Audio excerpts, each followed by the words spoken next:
Alam po ninyo kabayan, ang palatuntunan ng ating alamin has been on the air for the past 40 years. Mula po 1974 hanggang sa kasalukuyan. At naglilingkod po tayo sapagkat ang advokasya po ng ating palatuntunan kabayan ay makatulong sa larangan po ng pananakahan at pangisdaan at mga palatuntunang pangkabuhayan.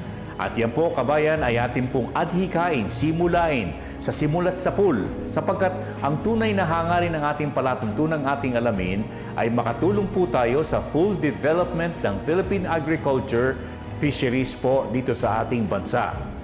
Alam po ninyo, kabayan, sa pamamagitan po ng modernong pamamaraan, sa modernong pamamahayag, tayo po ngayon ay nasa digital system.